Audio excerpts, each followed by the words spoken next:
नमस्कार, आप देख रहे हैं 4 PM। मैं हूं आपके साथ सिमरन। दोस्तों, गांधी के ही देश में गांधी का अपमान बीजेपी के नेताओं के द्वारा किया जा रहा है। अभी हाल ही में अमित शाह ने सदन में डॉक्टर अंबेडकर का अपमान किया था। इसको लेकर के पूरे देश में आक्रोश व्याप्त है।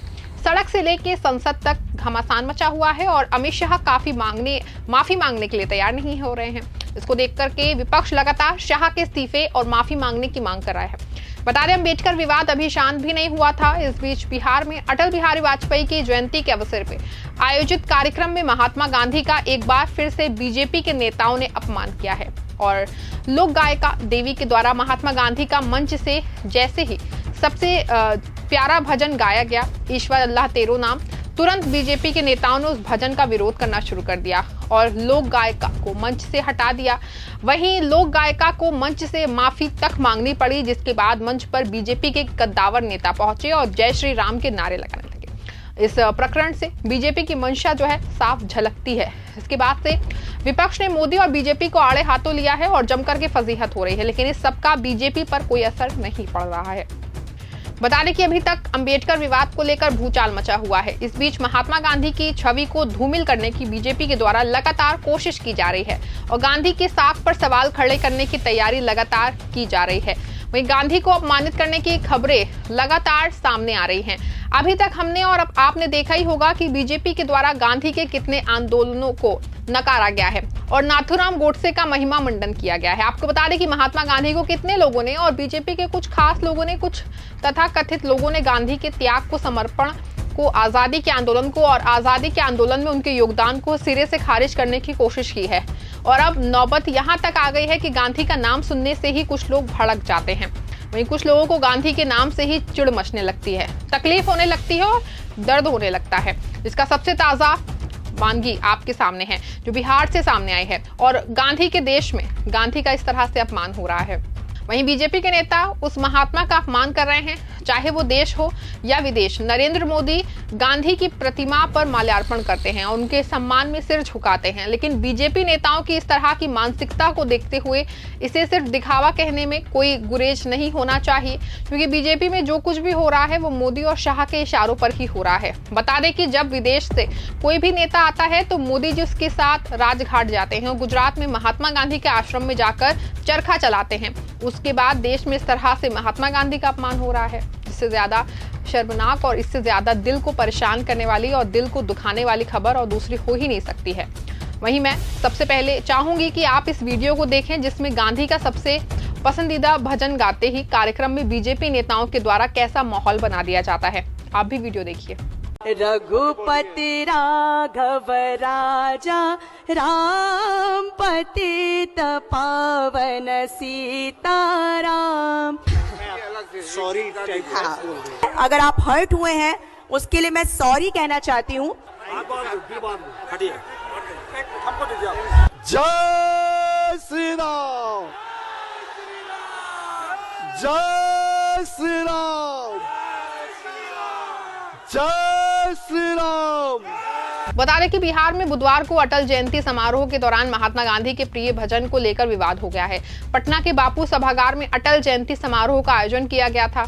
इस दौरान भोजपुरी गायिका देवी ने मंच से बापू का भजन ईश्वर अल्लाह तेरो नाम गाया तो हंगामा ही मच गया। पटना के बापू सभागार में अटल जयंती समारोह का आयोजन किया गया था। जैसे ही ईश्वर अल्लाह तेरो नाम लाइन गाई गई तो कार्यक्रम में मौजूद लोगों ने हंगामा ही खड़ा कर दिया।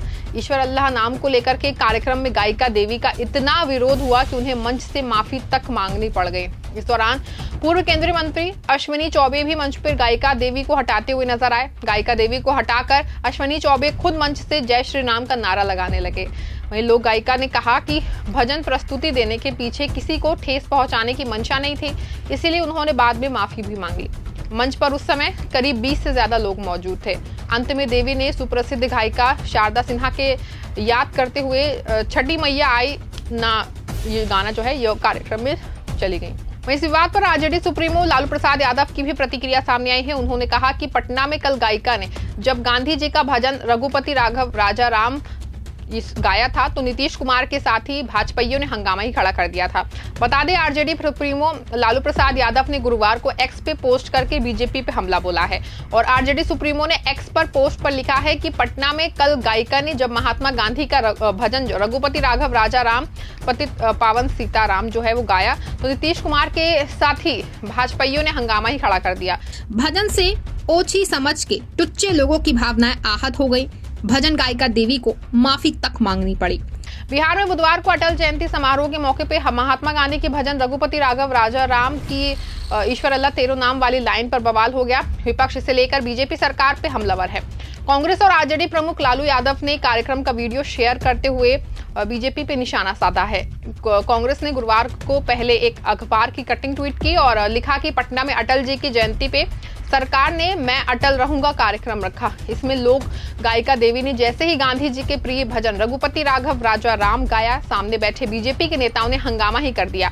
लोक गायिका को गांधी जी का भजन गाने के लिए माफी मांगी। गांधी जी को लेकर के आरएसएस बीजेपी के लोगों में कितनी नफरत भरी है, ये घटना उसकी मानगी है। गोडसे की विचारधारा के लोग गांधी जी का सम्मान नहीं कर सकते, लेकिन वे याद रखें ये देश गोडसे नहीं गांधी जी की विचारधारा से चलेगा। इसके बाद कांग्रेस ने कार्यक्रम का वीडियो ट्वीट करते हुए लिखा कि नरेंद्र मोदी जी ये वीडियो देखिए। आपकी पार्टी के नेता जो आपको अपना आदर्श मानते हैं और उन्हें गांधी जी से कितनी चिढ़ है, क्या आप इन्हीं भी दिल से माफ नहीं कर पाएंगे?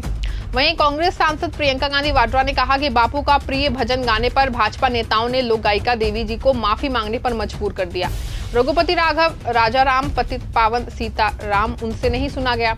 दुनिया को दिखाने के लिए बापू को फूल चढ़ाते हैं, लेकिन असल में उनके प्रति कोई आदर ही नहीं है।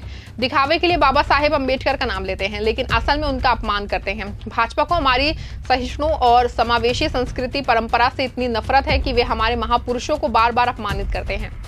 वहीं कांग्रेस के बाद आरजेडी के प्रमुख मुखिया जो हैं लालू यादव, उन्होंने भी इसको लेकर सरकार को घेरा है।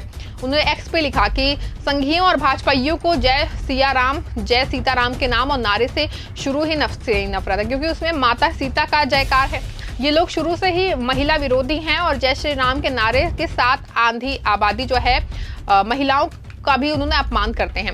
लालू यादव ने कहा कि गायिका देवी ने कल कार्यक्रम में बापू के नाम पर निर्मित सभागार में बापू का भजन गाकर उसने सीता राम बोल दिया तो टुच्चे भाजपाइयों ने माइक पर उनसे माफी मंगवाई और माता सीता के जय सीताराम की बजाय जय श्री राम के नारे लगवाए। ये संघी सीता माता सहित महिलाओं का अपमान क्यों करते हैं?